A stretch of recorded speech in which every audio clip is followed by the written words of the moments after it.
सीएपीएफएसी 2026 के जो भी कैंडिडेट्स एग्जाम देने वाले हैं, उसमें से जो भी कैंडिडेट सीरियस हो और जिनको लगता है कि हम क्लोज हैं। क्लोज का मतलब है कि suppose cut off paper one में 100 जा रहा है, तो हम इस कंडीशन में हैं अभी कि 80 मार्क्स हम ला सकते हैं। पेपर टू में आपको चाहिए एक तरह से 85 प्लस चाहिए होता है। वैसे चूंकि जब यहाँ कट ऑफ के क्लोज पेपर वन में हो तो आपको पेपर टू में बहुत ज्यादा मार्क्स चाहिए होता है। तो लगता है कि आज हम इस कंडीशन में हैं कि अभी 50-60 पेपर टू में ला सकते हैं। ये उन कैंडिडेट्स के लिए ये उन कैंडिडेट्स के लिए नहीं है जो एकदम जीरो से स्टार्ट कर रहे हो। कुछ ऐसे कैंडिडेट्स होते हो जिनको ये पता भी नहीं है कि पेपर टू क्या है, पेपर वन क्या है, पेपर टू में क्या क्वेश्चन पूछे जाते हैं, रिपोर्ट क्या है, आर्गुमेंट क्या है, ऐसे क्या है, ये भी नहीं पता है। तो ये उनके लिए नहीं है।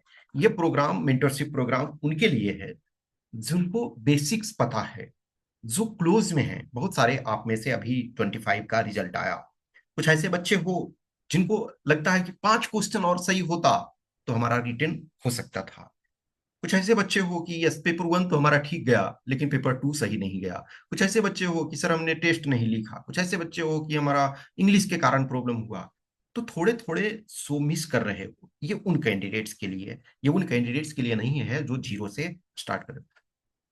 यहाँ आज देखोगे तो इंडिया में, पूरे इंडिया में ये ऑल इंडिया लेवल का एग्जाम है।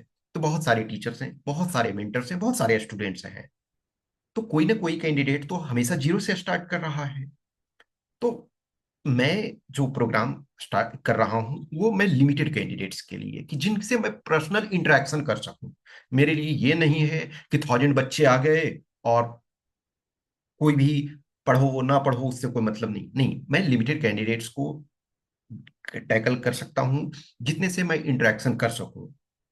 तो ये उन लोगों के लिए है। इसमें आपका जो सिंस आप जान रहे हो कि जो आपका एग्जाम है वो 19 जुलाई 2026, इधर कपल ऑफ ईयर्स से देखोगे कि अगस्त में आपका एग्जाम हो रहा था। एक्सेप्शन यदि देखोगे तो सपोज करो कि लॉकडाउन के टाइम में चेंज किया गया था डेट, या पहले जैसे हमारे टाइम में हमने शायद अक्टूबर में एग्जाम दिया था। तो अलग अलग टाइम में वैसे हो रहे थे, लेकिन लास्ट मेनी ईयर्स से अगस्त में आपका एग्जाम हो रहा था, विद एक्सेप्शन को छोड़ दो। लेकिन अभी इधर शिफ्ट कर दिया गया, 2 वीक्स एडवांस में कर दिया गया, तो 19 जुलाई तक तो ये प्रोग्राम जो होगा। और ये पेड प्रोग्राम है। Paid programme in the sense है कि देखो, मैं ऑलरेडी हमेशा बोलता हूँ कि जिन भी कैंडिडेट्स को कुछ नॉर्मल क्वेश्चंस क्यूरी डाउट होता है तो उनको कोई जरूरत नहीं है प्रोग्राम ज्वाइन करने के लिए। जिनको लगता है सर थोड़े बहुत हमको सपोर्ट मिल सकता है तो मैं कर सकता हूँ, तो उसके लिए जरूर नहीं। लेकिन जिनको लगता है कि यस मुझे लॉन्ग टर्म में इंटरेक्शन चाहिए, लॉन्ग टर्म में हम बार बार जुड़े रहें रेगुलर बेसिस पे, तो उनके लिए है। तो ये पेड प्रोग्राम है और it will run till 19 July. Obviously है 19 जुलाई, तो 19 को नहीं ना, मतलब इन द सेंस है कि एग्जाम तक आप जुड़े हुए होंगे। और सबसे जरूरी है your effort is most important.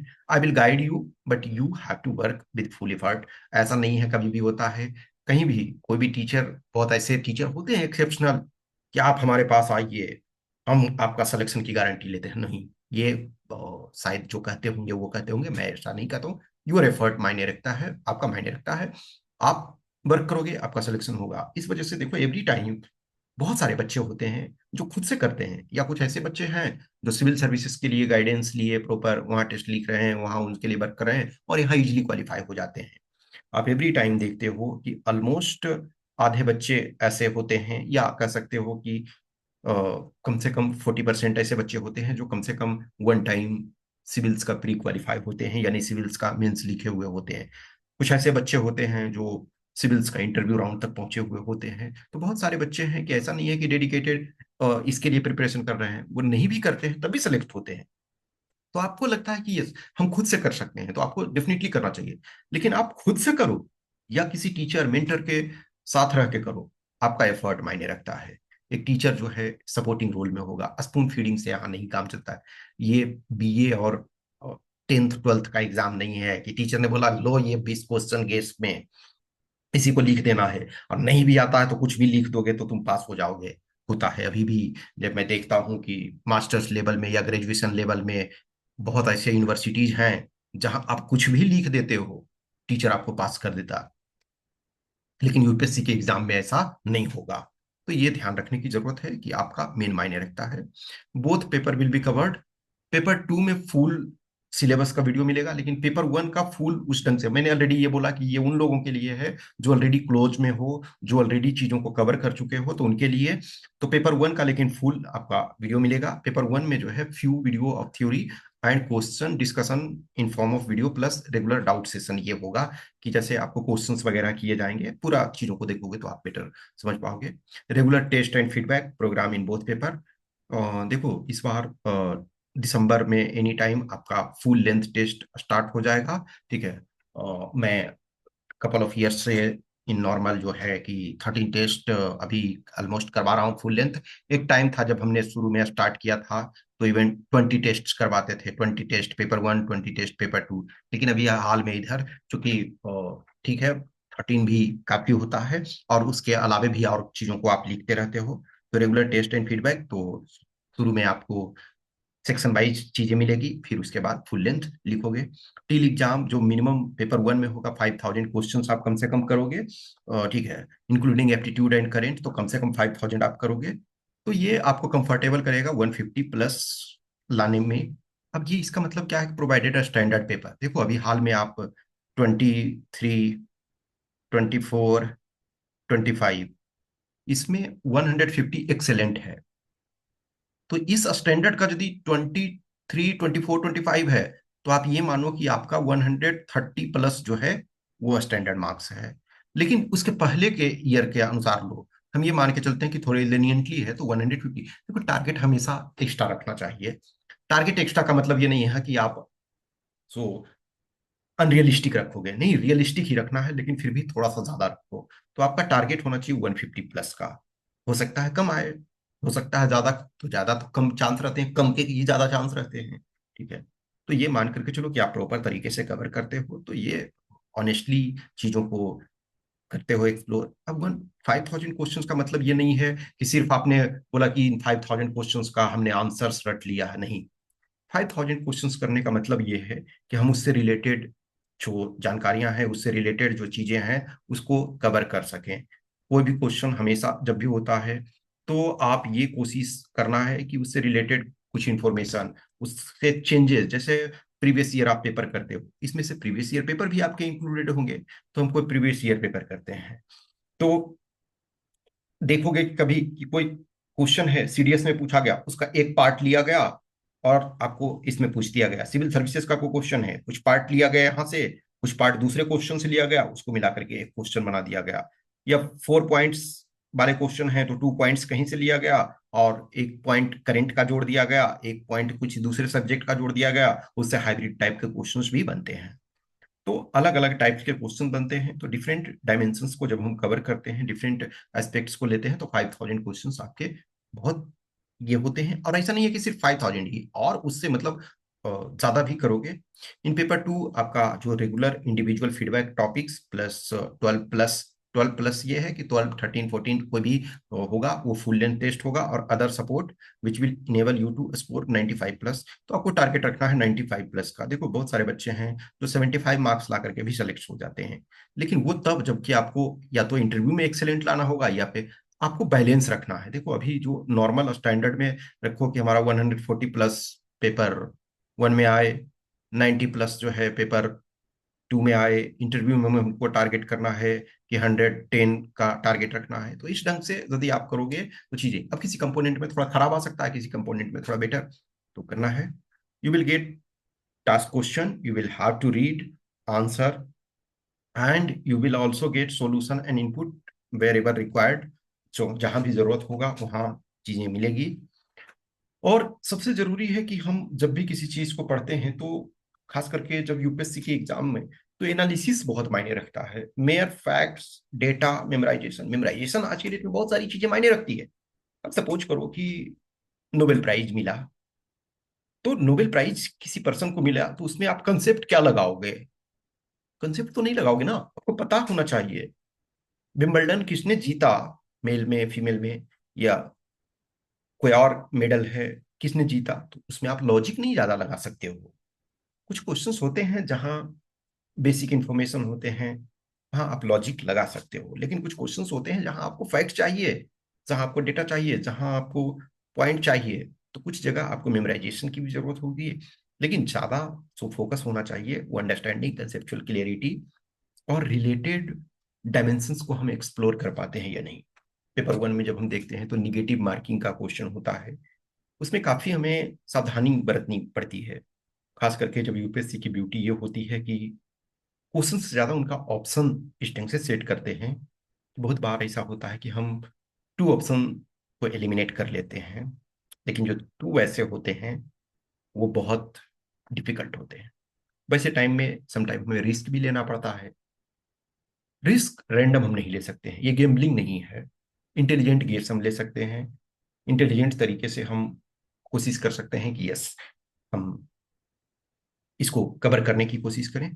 तो ये है। देखो, जब भी ज्वाइन तभी करो जब आपको अपने आप पर भरोसा हो, और हमारे ऊपर भी हो कि यस ये कुछ हेल्प कर सकता है। ये प्रोग्राम जो होगा, your effort will decide the result, I will be in supporting role to guide you, providing some valuable input and feedback and path. It is helpful for repeaters और those who have covered syllabus at least once. Basics आपको clear है, plus regular interaction and input from selected candidates. कुछ जो selected candidates वैसे हैं कि जिन्होंने अपने अपने फील्ड में अच्छा किया है। जैसे कुछ बच्चे हैं, सपोज करो कि पेपर टू में किसी ने 110 प्लस लाया, तो बहुत अच्छे कैंडिडेट हैं। किसी का पेपर वन में बहुत अच्छा है, किसी का सपोज करो कि कुछ ऐसे बच्चे इसमें से होंगे जो, क्योंकि उन्होंने, कुछ लोगों ने विलिंगनेस दिखाया कि सर थोड़े बहुत हम सपोर्ट करना चाहते हैं इनडायरेक्ट वे में, जो हो सकता है। तो सपोज किसी पर्सन का, मान के चलो कुछ ऐसे वही बच्चे आपको से इंटरेक्ट करेंगे जनरली जो सिविल सर्विसेज का मेंस एटलीस्ट लिख चुके हैं। उसमें से कुछ ऐसे हैं जो इंटरव्यू राउंड तक जा चुके हैं और ऑलरेडी आपके असिस्टेंट कमांडेंट में सेलेक्ट हो चुके हैं और उनका अच्छा। अब सपोज करो कि कोई सिलेक्टेड पर्सन है, लेट अस टेक 21 में है, कोई 22 में है, कोई 23 में, कोई 24, किसी भी बैच में। अब पेपर वन में उसने 170 लाया या 160 लाया, तो आप मान रहे हो ना कि वो अच्छा है। पेपर टू में 110 प्लस लाया तो वो अच्छा है। अब सपोज करो कि इसमें पेपर वन में 160 लाया, अब उसका साइंस अच्छा है, तो आप उससे इंटरेक्शन करोगे थोड़े कि साइंस वाले पार्ट में हम उनसे हेल्प ले सकें। साइंस वाले पार्ट में वो आपको कुछ, क्योंकि देखो कोई पर्सन सपोज जॉब में है तो वो आपको टाइम तो उसे नहीं देंगे, लेकिन हाँ किसी टाइम हुआ कि चलो वीकेंड है या किसी टाइम उनके पास टाइम है, तो आपको इन्फॉर्म कर दिया जाएगा हाँ इस टाइम में थोड़े बहुत इंटरेक्शन उनसे होंगे। या कभी उनके पास टाइम होगा तो वो कोई अपना रिकॉर्डेड वीडियो दे देंगे, फिर आप उनको देखोगे। मैं यही कोशिश इसमें करूंगा कि आप और हम दोनों एक तरह से हारमोनी में चलें, कि आप भी मेहनत करोगे और आपका मेहनत मायने रखता है। हम क्या मेहनत करते हैं ये मायने ज्यादा नहीं रखेगा, लेकिन आपका मेहनत ज्यादा मायने रखता है। आप रेगुलर बेसिस पे अलर्ट रहोगे, रेगुलर बेसिस पे क्वेश्चंस रेज करोगे, डाउट्स रेज करोगे कि हाँ सर ये हमारे यहाँ डाउट्स हैं, हमने ये क्वेश्चंस किए, इस टेस्ट में हमारे इतने मार्क्स आए, किस कारण से नहीं आए। तो बीच बीच में आपका इंटरेक्शन चलता रहेगा और चीजें आगे बढ़ते रहेगी। जो भी जैसे कैंडिडेट्स होते हो तो उनको टाइम देना पड़ता। मैं लिमिटेड कैंडिडेट्स को इसी वजह से कैटर करता हूँ कि मैं पर्सनल जिनको टाइम ना दे सकूं तो फिर ये मायने नहीं रखता। देखो बहुत सारे ऐसे टीचर्स हैं ना, मैंने बताना कि जो 10,000 स्टूडेंट्स को कैटर कर रहे हैं, लेकिन वो 10,000 उनको पता भी नहीं है ना कि कौन बच्चे हैं। देखो जब सिस्टमेटाइज ढंग से कुछ ऐसे कोचिंग होते हैं, इंस्टीट्यूशंस होते हैं जहाँ एडमिशन करने वाले कोई और हैं, जहाँ क्लास का शेड्यूल करने वाले कोई और हैं, अलग अलग टीचर्स हैं, उनको ज्यादा मतलब नहीं। हाँ ठीक है उस टाइम में आप आए, उतना किए। लेकिन यहाँ जो मेंटरशिप में है उसमें मैं आप सबको पर्सनल रूप से इंटरेक्शन में रहूंगा, आप सबको जानूंगा, आप सबके साथ जो हो सकता है करने की कोशिश करूंगा। तो इस वजह से लिमिटेड कैंडिडेट्स हो गए, ऑब्वियसली उसके लिए पे करना पड़ेगा।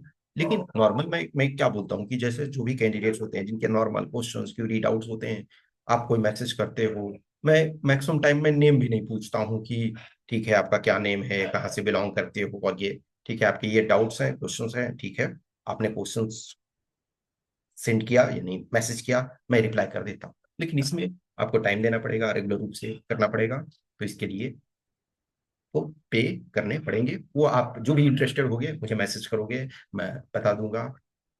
और दूसरी बात यह है कि कभी भी बहुत सारे ऐसे बच्चे हो जो 2 टाइम्स 3 टाइम्स एग्जाम दे चुके हो, एज जो जनरल कैंडिडेट्स हैं जिनका एज जो है 20 से 25 होता है, जनरल और ईडब्ल्यूएस जो है, ईडब्ल्यूएस उनका एज जो 20 से 25 के ब्रैकेट में आता है।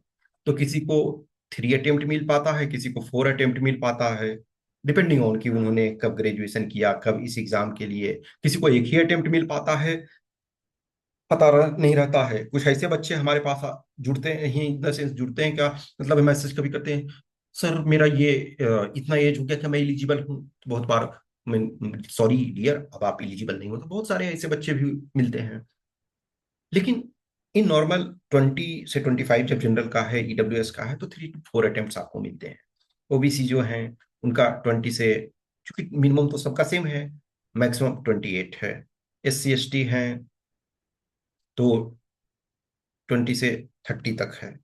तो इन लोगों के पास ज्यादा अटेम्प्ट्स मिलते हैं। तो वैसे कैंडिडेट्स भी आप में से होंगे जो मल्टीपल टाइम दे चुके हो, मल्टीपल टाइम फेलियर दे चुके हो। लेकिन आपको अपने ऊपर ट्रस्ट रखना पड़ेगा। ये आप ऑलरेडी जानते हो कि कंपटीशन बहुत ज्यादा है। किसी भी एग्जाम में देखोगे कि इंडिया में आज गवर्नमेंट जॉब लिमिटेड है। लिमिटेड हमेशा से थे, लेकिन अब जो है सोशल मीडिया के कारण, सोशल प्रेशर के कारण और सोशल कंडीशन अच्छा करने के कारण तब लोग अपने बच्चों को पढ़ाना चाहते हैं। और ये बहुत अच्छी बात है। जो देश की लिटरेसी 18% थी, आज देखा जाए तो लास्ट सेंसस के अनुसार 74%, और अब जो सेंसस होगा उसमें ऑलमोस्ट 85% हमारी लिटरेसी होगी। तो सोसाइटी धीरे धीरे अब वर्ड मूवमेंट कर रहा है। लोग एजुकेशन के वैल्यू को पहचान रहे हैं।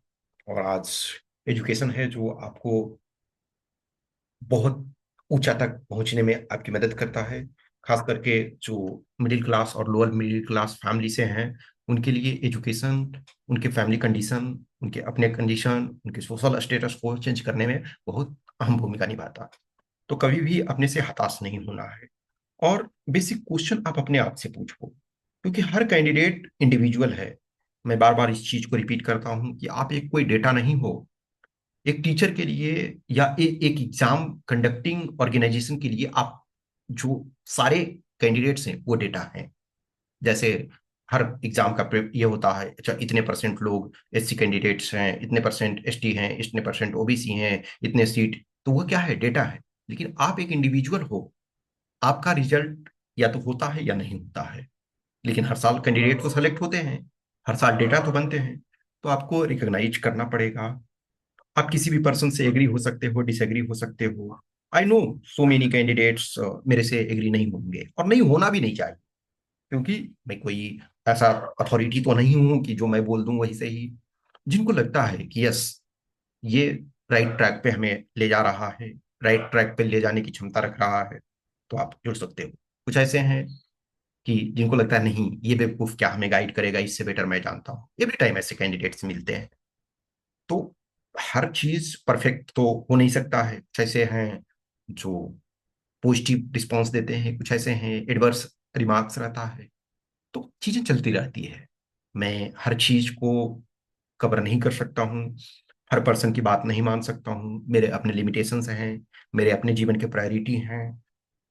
ये मेरे जो लाइफ के रास्ते हैं उसमें से मैं कोशिश करता हूँ कि जो कुछ मैं डिलीवर कर सकता हूँ, जो कुछ मैं दे सकता हूँ, वो देने की कोशिश करता हूँ।